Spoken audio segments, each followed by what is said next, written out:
அனைவருக்கும் அன்பு வணக்கம். டைட்டில் பார்த்த உடனே நண்பர்கள் சில பேருக்கு சந்தேகம் வரலாம். இன்ஃபேக்ட் இந்த சந்தேகத்தை நிறைய பேர் கமெண்ட்லயும் போட்டிருக்காங்க. சார், நம்ம ஜனங்க எப்படி ஓட்டு போடுவாங்க அப்படின்னு நம்ம எல்லாருக்கும் தெரியும்.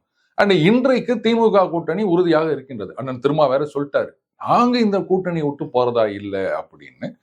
அண்ட் இன்னாண்ட பக்கம் பாத்தீங்கன்னா எதிர்கட்சிகள் கிட்ட ஒற்றுமை இல்லை, அப்படியே துண்டு துண்டா இருக்காங்க. ஒரு பக்கம் அதிமுக அணி, ஒரு பக்கம் பாஜக அணி, இப்ப புதுசா தாவேகா வேற உள்ள நுழைஞ்சிக்குது. அப்போ அந்த ஆட்சிக்கு எதிரான ஓட்டெல்லாம் ஸ்பிளிட் ஆகும் போது திமுக தானே மறுபடியும் ஜெயிக்க போகுது.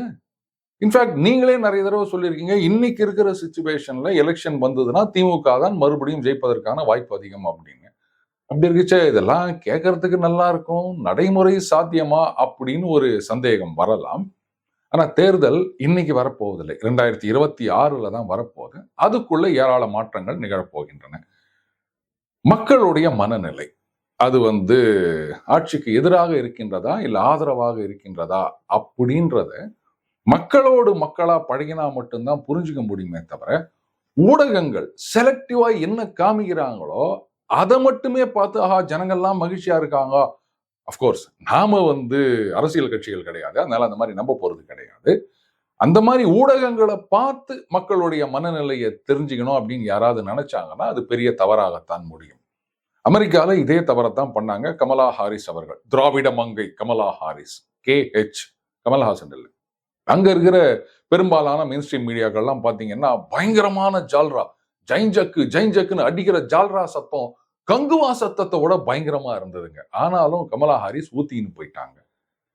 அதுலயும் ட்ரம்புக்கு ஆதரவாக or at least Joe Biden, Kamala Harris அந்த அட்மினிஸ்ட்ரேஷனுக்கு எதிராக பேசிய பத்திரிகையாளர்கள் யாராவது இருந்தாங்கன்னா அவங்களெல்லாம் வெள்ளப்போன்னு சொல்லிட்டாங்க. அந்த அளவுக்கு ஜால்ராவாக இருந்தது. டக்கர் கால்சன் இப்படித்தான் ஒரு ஆட்சிக்கு எதிராக ட்ரம்புக்கு சப்போர்ட்டிவா பேசுறாரு அப்படின்னு நினைச்சிட்டு அவரை வெள்ள தள்ளினாங்க. அவர் அண்ணன் புட்டினோட எல்லாம் போய் பேட்டி எடுத்தாரு. ஆனா அவரை வெள்ள அனுப்பின உடனே அந்த செய்தி நிறுவனத்தினுடைய TRP அப்படின்றது சர்ன்னு பாதாளத்துக்கு போயிடுச்சு. சரி சார், நீங்க இன்னைக்கு இல்ல இதுக்கு முன்னாடியே கூட திமுகவின் செல்வாக்கு சரிகின்றது அப்படின்னு 2-3 வீடியோல பேசிருக்கீங்க. இப்ப எதை வச்சு சொல்றீங்க அப்படின்னா, இவ்வளவு நாள் சாமரம் வீசிக்கொண்டிருந்த ஊடகங்களை இன்னைக்கு புழுதிவாரி தூற்ற ஆரம்பித்து விட்டார்கள். அப்போ இவ்வளவு நாள் மக்களுடைய மனநிலைமையை உண்மையா பிரதிபலிக்காம அப்படியே ஆளுங்கட்சிக்கு ஆதரவா அவங்களுக்கு சாதகமான விஷயங்களை மட்டுமே டிஸ்கஸ் பண்ணிட்டு வந்த ஊடகங்கள் நம்பர் 1, பாஜகவுக்கு எதிரான இல்ல பாஜக ஆளும் மாநிலங்களில் நடக்கின்ற ஒரு சில விஷயங்கள் இதையெல்லாம் சென்சேஷனலைஸ் பண்ண ஊடகங்கள் நம்பர் 2. இன்றைக்கு விவாதம் நடத்தாட்டாலும் இந்த மாதிரியான செய்திகள் அடிக்கடி வெளிவந்து கொண்டிருக்கின்றன. பத்திரிகைகளை பொறுத்த வரைக்கும் நியூஸ் அப்படின்றது வேற, வியூஸ் அப்படின்றது வேற. ஆனா இன்றைக்கு கருத்து அவங்களுடைய வியூஸை தான் நியூஸாவே கொடுக்கிற ஊடகங்கள் நிறையவே இருக்கின்றதை நம்ம பார்க்கிறோம். அண்ட் ஒரு செய்தியை பிரசுரிப்பதற்கு முன்னாடி அது உண்மையான செய்தி தானா அப்படின்றத 1க்கு 2 தடவை வெரிஃபை பண்ணணுங்க. பட் இன்னைக்கு அதை பத்தி யாரும் கவலைப்படுறதா இல்லை. ஒருவேளை செய்தி தவறா போயிடுச்சு அப்படின்னு சொன்னா அடுத்த நாள் தவறுக்கு வருந்துகிறவங்க ஒரு கட்டம் கட்டி போட்டா போதும் அப்படின்னு நினைச்சிட்டாங்க போல இருக்கு. எல்லா பத்திரிகைகளும் சொல்ல, ஒரு சில பத்திரிகைகள்ல. அண்டு நம்ம ஜேர்னலிசம் அப்படின்னு சொல்றோம், இது அந்த பத்திரிகைகள் அப்படின்றதுல தான் வந்தது, பத்திரிகையாளர் அப்படின்றது. ஆனா இன்னைக்கு அந்த பத்திரிகை அப்படின்றத பின்னுக்கு தள்ளி விட்டு இந்த சேட்டலைட் சேனல் இதுதான் முன்னுக்கு வந்து கொண்டிருக்கின்றன. இதுல பாத்தீங்கன்னா அந்த பிரேக்கிங் நியூஸ் இந்த ஒரு கம்பல்ஷன் இருக்கு. அதனால செய்தியை முன்னாடி தரணும் அப்படின்ற ஒரு போட்டியும் இருக்கின்றது. அதுல பாத்தீங்கன்னா ஒரு செய்தி வருகின்றது அப்படின்னா அது பேக்ரவுண்ட் என்ன அப்படின்னு விசாரிக்கிறதுக்கெல்லாம் இங்க நேரம் கிடையாதுங்க. இதுதான் நடந்தது அந்த கிண்டி மருத்துவமனையில கத்தி குத்து, அதுக்கப்புறமா அந்த இளைஞர் ஒருவர் உயிரிழந்த சம்பவம். சரி, இந்த பேஷண்ட் தரப்புல அவங்க ஒரு குற்றச்சாட்டை முன்வைக்கின்றார்கள். அப்போ என்ன பண்ணிருக்கணும்? சம்பந்தப்பட்ட மருத்துவர்களிடம் நேர போய் கேட்டிருக்கணும். சார், இவங்க இந்த மாதிரி சொல்றாங்க, என்ன நடந்தது அப்படின்னு. இதுலயும் பாருங்க, ஒரு பேஷண்ட்டுடைய அந்த உடல்நிலை பற்றிய தகவல்கள் இதை மற்றவங்க கிட்ட ஷேர் பண்ணிக்க கூடாதுங்க. குறிப்பா பத்திரிகைகள் கிட்ட இதெல்லாம் ஷேர் பண்ணிக்கிறது ரொம்ப ரொம்ப தப்பு. ஆனா என்ன நடந்தது அப்படின்னு கேட்கறதுக்கு கூட இந்த சேட்டலைட் சேனல்களுக்கு நேரம் இல்லை. ஏன்னா அந்த செய்தியை உடனடியா போட்டானோ. ஸோ அப்ப என்ன ஆயிப்போச்சு, அந்த மருத்துவர்கள் மீதும் மருத்துவமனை மீதும் வைக்கப்பட்ட குற்றச்சாட்டு இதுதான் ப்ராமினன்ஸ்க்கு வந்ததுங்க. இன்னைக்கு கிட்டத்தட்ட எல்லா ஊடகங்களிலும் வந்திருக்க செய்தி என்னன்னா, இந்த ஒரு அரசு மருத்துவமனையில ஒரு குழந்தை, ஐயோ பாவம், பிறந்து ஒரு சில நாட்களே ஆன பச்சிளம் குழந்தை, ஏதோ கடுமையான பாதிப்பு அப்படின்னு ஐசியூல வச்சு ட்ரீட் பண்ணியிருக்காங்க. ஆனா சிகிச்சை பலனளிக்கவில்லை. அந்த குழந்தை பரிதாபமாக உயிரிழந்து விட்டது.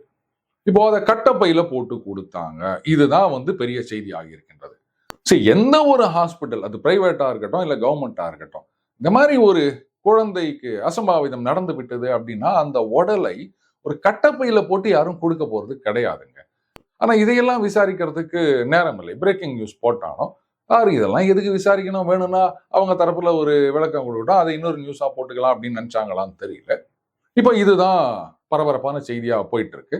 அண்டு ஒரு சில ஊடகத்துல நான் பார்க்கும்போது என்ன சொல்றாங்கன்னா, இது அந்த குழந்தையின் உறவினர்கள் அவங்க கட்டப்பையில கொண்டு வந்தாங்களா இல்ல டாக்டர்கள் போட்டு கொடுத்தாங்களா அப்படின்றத பத்தின விசாரணை நடந்து கொண்டிருக்கின்றது அப்படின்னு.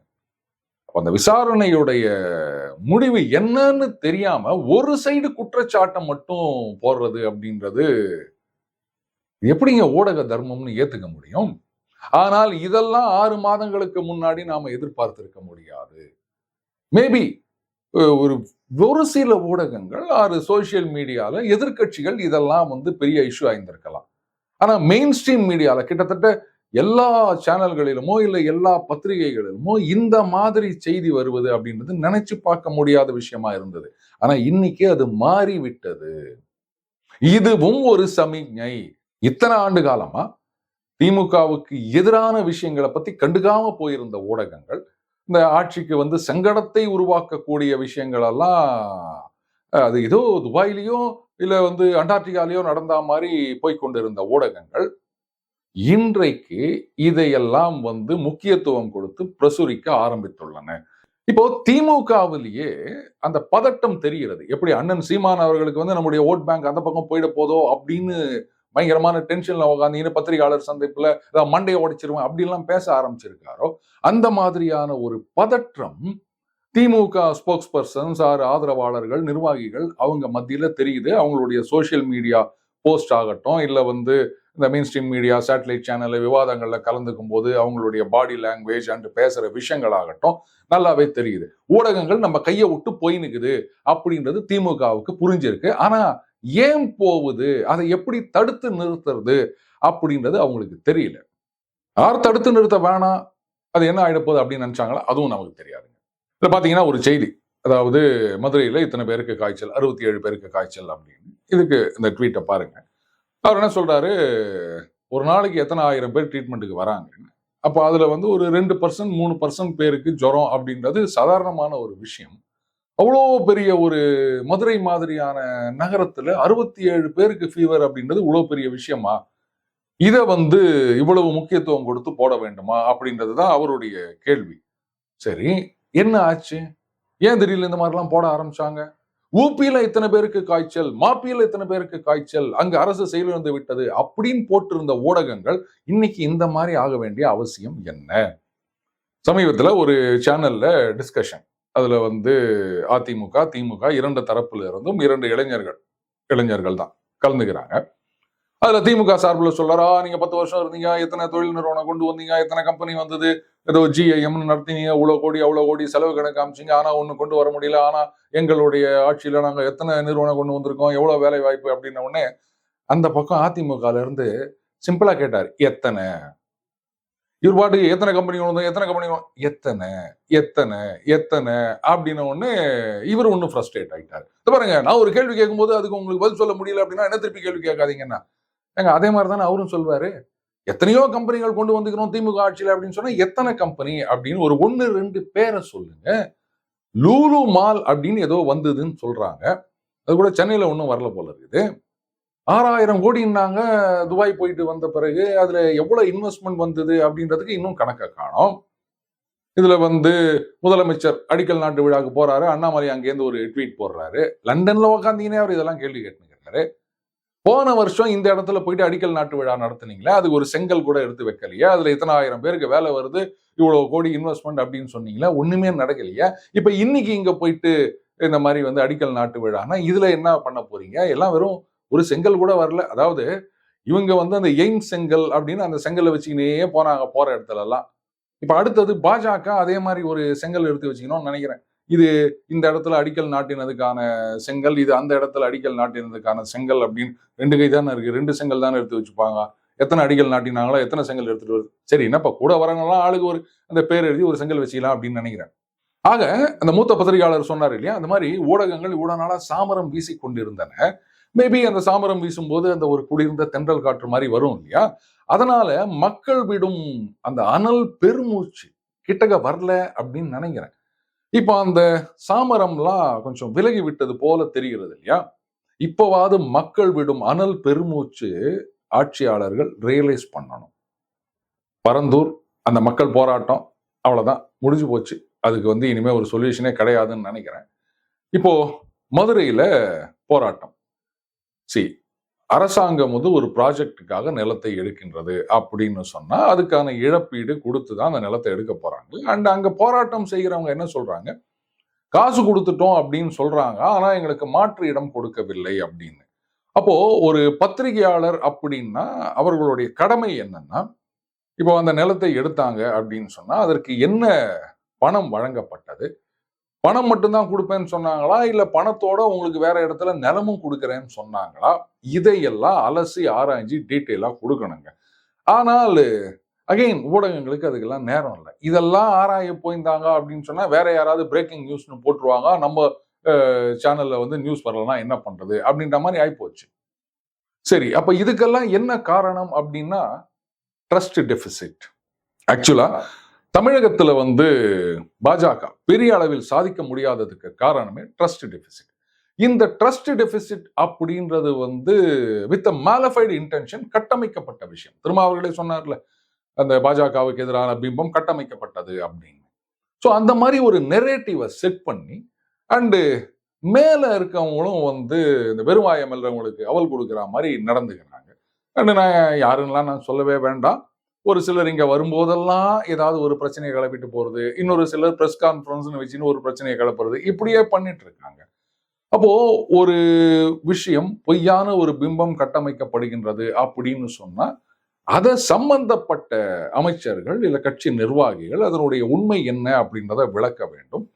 வாரத்துக்கு ஒரு தடவை சென்ட்ரல் மினிஸ்டர்ஸ் ஒரு பிரஸ் கான்ஃபரன்ஸ் அப்படின்னு வச்சு இந்த மாதிரி பொய்யெல்லாம் உடை தெரிய வேண்டும்.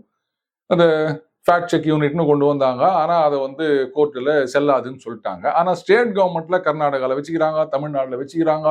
இதை கூட ஆர்கியூ பண்ண முடியல போல இருக்கு மத்திய அரசாங்கத்தால. ஏங்க ஸ்டேட் கவர்மெண்ட்லாம் வைக்கும்போது சென்ட்ரல் கவர்மெண்ட் வைக்க கூடாதா அப்படின்னாவது கேட்டிருக்கணும். இல்ல அப்ப அவங்களையும் சேர்த்து இழுத்து மூட சொல்லு அப்படின்னாவது சொல்லியிருக்கணும்.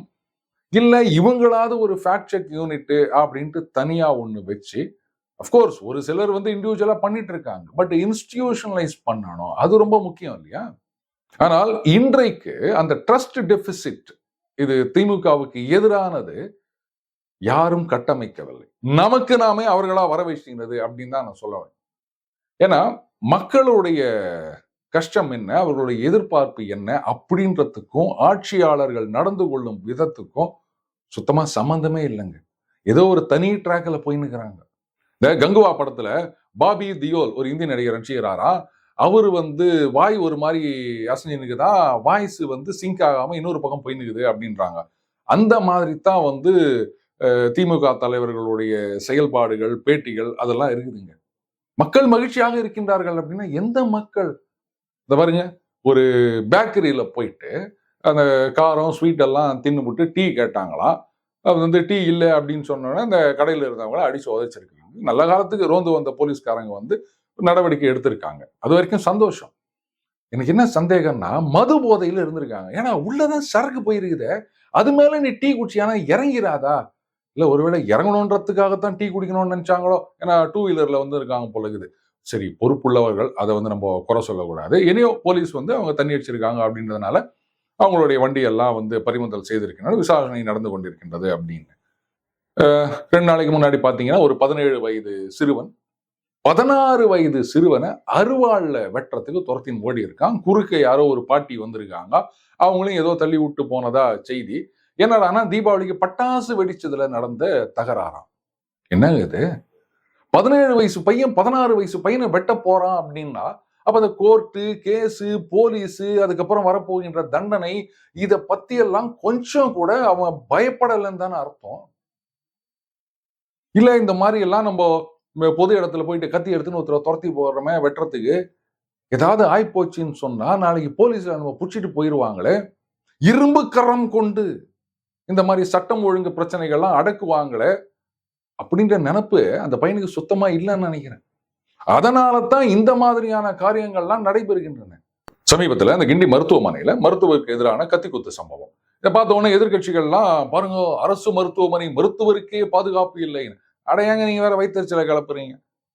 ஒரு காவல்துறை அதிகாரிக்கே பாதுகாப்பு இல்லை. இந்த செய்தியை பாருங்க. ஏதோ 2 பேர் தண்ணியை போட்டு தகராறு பண்ணிருக்கிறாங்க ஒரு கும்பல் அப்படின்னு சொல்லிட்டு இதை விசாரிக்க போன காவல்துறையினர் அவங்க லட்டியை புடுங்கி காவல்துறையினரையே இவங்க அடிச்சிருக்காங்க. அதுக்கப்புறம் சம்பந்தப்பட்டவர்கள் ஒரு 5 பேர் ஏதோ கைது பண்ணியிருக்காங்க. மீதி 2 பேரை தேடின்னு வராங்க. அப்போ காவல்துறையினரையே அடிக்கிற அளவுக்கு தண்ணி போட்டவங்க ஆர் வாட் எவர் அவங்களுக்கு தைரியம் வந்துக்குது அப்படின்னு சொன்னா அப்ப சட்டம் ஒழுங்கு என்ன நிலைமையில இருக்குது? இதுக்கு பேர் தான் இரும்பு கரமா? இதுதான் அந்த கேட்டலிஸ்ட் அப்படின்னு நான் சொல்வேன். இன்னைக்கு ஆட்சி இந்த திமுகவை பொறுத்த வரைக்கும் சிக்கலே அவங்களுக்கு என்னன்னா இந்த சட்டம் ஒழுங்குன்றதை பத்தி அவங்க பெருசா இம்பார்ட்டன்ஸ் கொடுக்கறதே கிடையாது. அதனால தான் அவர்களால 2வது முறையாக ஆட்சிக்கு வர முடிவதில்லை. எத்தனை தடவை இவங்க ஆட்சியை இழந்தாலும் அவங்க அதை பத்தி ரியலைஸ் பண்ணவே மாட்டாங்க போல இருக்குது. ஆனா முன்ன மாதிரி கிடையாது. இவங்க போனா அவங்க போனா இவங்க அப்படின்லாம் நடக்காது. இப்ப பாஜக ஒரு பெரிய போர்ஸாக உள்ளே நுழைந்து கொண்டு இருக்கின்றது.